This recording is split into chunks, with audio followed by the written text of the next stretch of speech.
Well, it looks like James Gunn has done it again and made yet another awesome comic book movie. And I'm going to give you my thoughts right now.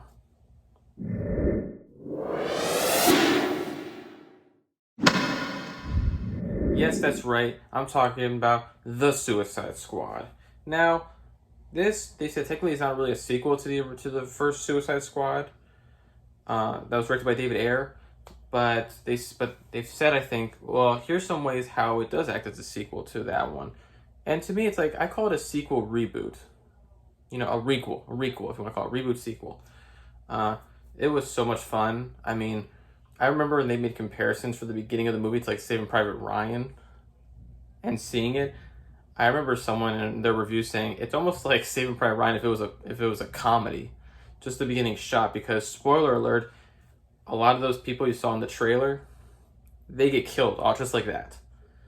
Except for, of course, Harley, Rick Flag, and I think that's it. Everyone else gets killed.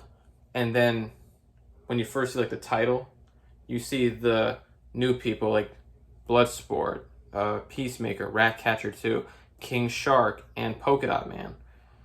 And then it kind of goes back a little bit. They kind of do this a little bit during the movie where they kind of go back in time, or even just like, oh, 8 minutes ago, or, whatever. And right now, I'm actually going to talk to you about my favorite characters, which, of course, were the new group of Suicide Squad members. Of course, we got to talk about Idris Elba's Bloodsport. So apparently he's in prison because, not just because he's a lethal force, but because he put Superman in the ICU using a kryptonite bullet. And of course, his character is almost similar to Will Smith's Deadshot because, he has a daughter and, he'd do anything. Well, he's kind of the opposite of Will Smith's Deadshot because he doesn't get along with his daughter because, he's such a bad influence on her. And of course, she's becoming almost kind of the kind of person who hangs around the wrong crowd. So they have this funny back and forth where they're just yelling the F bomb to each other. And as much as for me, I don't like hearing the F word in movies. Pretty much, that scene alone is just hilarious. So if you don't like that word, just cover your ears because they say it like a few times. Like frick you and all that stuff. And then ultimately, Viola Davis's character, of course, she returned. Amanda Waller is her name, or character's name. She returns, of course, to kind of be the leader. And in this one, she's got like a funny group that kind of helps her navigate the Suicide Squad, and with coordinates and stuff, and just being on the intercom with them. They were hilarious, and it's funny because the one guy who you saw in the trailer yelling out when he sees Starro saying, "We got a freaking kaiju up here," he actually plays the body double for King Shark in the movie. That's the lone voices. Because they saw behind the scenes photo, he's like in this big suit that, of course, you had visual effects and it makes him look like a shark. So I thought that was really cool how he played two parts. So the way to kind of get him out of prison, typical. We want you for this job. Think about your daughter. Finds that offensive, but then decides, all right, fine, anything for my daughter, I'll do it. And this is where we're gonna meet some of the other new members. So we're introduced to John Cena's Peacemaker. Then we meet King Shark, who's voiced by Sylvester Stallone. We meet Ratcatcher 2, and she's this millennial who's so funny, by the way. She is one of the people who steals the show. She steals this movie.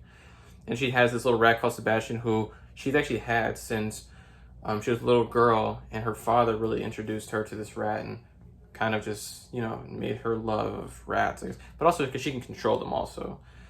Then we meet Polka Dot Man, who's played by, I don't remember his name, but he was in the last two Ant-Man movies.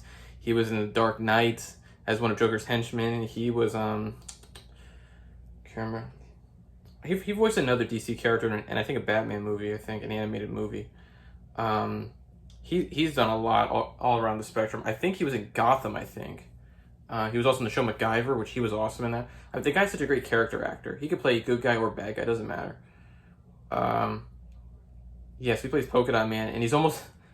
Because when they're on the island, when you're finally following them on their mission, they call him Norman Bates because he has this weird obsession with his mom. So every time he looks around, everyone looks like his mom. That stuff is so funny in the movie. And even near the end of when they're fighting Starro, and I'm going to go ahead and just spoil something for you because I don't want to, because I'm not going to go through the whole movie. I'm just going to tell you certain scenes that I liked. There's a scene where they're fighting Starro, the big starfish. And Idris's character, Bloodsport, looks at him and says, "You know who that is?" He's like, "What?" "It's your mom!" And he looks up and sees a woman just like crushing everything. And then he just shoots polka dots at her. And it's like the funniest thing ever. Then he says, "I'm a superhero! I'm a freaking superhero!" And then he just gets killed by Starro. So I was like, oh, really? That was messed up. This is one of John Cena's best roles, I would say so far. I mean, I'll say this right now. Fast 9 is not a good movie, but he was good in it. Playing the younger brother to Dom and kind of this guy that has always lived in his shadow. So he was really good in it. But this is like the best role he's ever done, in my opinion. Like that we've seen of his career so far, because he's having this kind of like not resurgence, but he's just getting roles after roles after roles. And of course, he's also getting his own TV show. And I'm going to spoil another thing for you. Because it was so sad. He ends up killing Rick Flag. He ends up killing him, which, by the way, pissed me and my dad off. And then he gets into this thing with Ratcatcher 2 where he's about to kill her. Idris Elba's Bloodsport comes. Because they had this thing in the beginning where they're saying, like, talking about their bullets and everything. And Idris's bullets are smaller than Peacemaker's. Goes right through his bullet, gets him right in the throat. Or right in the neck, sorry, right there. And so we think John Cena dies. Originally, he was supposed to die. But then they added the post-credit scene as he was filming his series. And he said recently his series is going to be going in the past and the present. So we're going to kind of learn how, he was a soldier and then what made him become Peacemaker. So that was the post-credit scene, if you're wondering. And also because they had this character named Weasel, who was a legit weasel. And we thought he drowned. But then the post-credit scene is, oh no, he's actually alive this whole time. And he just runs away. And that was it for that scene. But then the Peacemaker scene, they basically say we need him to save the freaking world. So he didn't die, ultimately. But he killed Rick Flag off, which really pissed me off. It was messed up. But yeah, I mean, this character is, I think, the best he's ever played.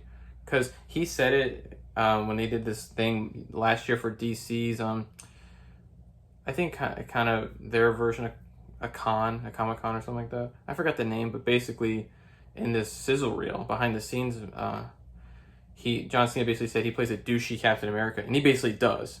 Like as you're watching him, he is a douchey Captain America, because he's like, I'm gonna kill. I don't care how many men, women, and children have to kill to get peace, because it's all worth it in the end. So he's definitely one of the many who stole the show, along with the girl who played Ratcatcher 2. That's for sure. So Stallone voices King Shark, which I think is some of his best work. I mean, aside from, Rocky and Rambo and, Cliffhanger and, other movies that he's done that he's most known for, this was so great. Him as voicing King Shark, because King Shark was so funny, and I love his design here more than like in the Flash TV series. And in this one, again, because it's James Gunn, he's more comedic than in the show The Flash, where he's just like eating people and stuff like that. And, he's actually wearing shorts. That was like the funniest stuff when he was like reading a book upside down when we first meet him. And then he's never had friends, and then he meets friends, and it's just, he has this great bond with Ratcatcher too, which is like so good. And then also, of course, Margot Robbie's back as Harley Quinn, and she, of course, kills it as always, added a little more depth to her. And at one point, she's in love with this rich guy who then she ends up killing because he's the kind of guy who, I think he loves killing children or whatever it is. But yeah, she was just outstanding as always as Harley. I mean, no one can be better than her at playing Harley. I mean, I think there are other actresses who could definitely have played Harley Quinn, but Margot Robbie to me is like the best one. This is like the role I think she'll be most known for eventually, like after she dies, a long time from now. Because, I mean, and I never knew who Margot Robbie was before the first Suicide Squad. I never knew who she was, and then I saw some of her other movies she was in, and I was like, yeah, this is the role she's gonna be most known for the rest of her life and career. So, but she was great. And then of course the guy said Rick Flag, he was great too. Still sucks he got killed off, but overall, I mean, these characters were just so much fun to watch, and I'm excited for what else James Gunn's gonna do in the DC universe, because after Guardians 3, he's gonna be doing more DC stuff. So I'm looking forward to all this stuff he's doing. A lot of the back and forths were fun. I can see why James Gunn said this is like the most visual effects he's ever had to see edited for one of his movies. I could see why, there was so much stuff that you're like, how'd you do that? And how did this work out? And all this stuff. The set pieces were amazing. I think they shot the whole movie in Argentina, I think they said. Or it was Argentina or some, I forgot. I know they shot this in South America, I believe, so.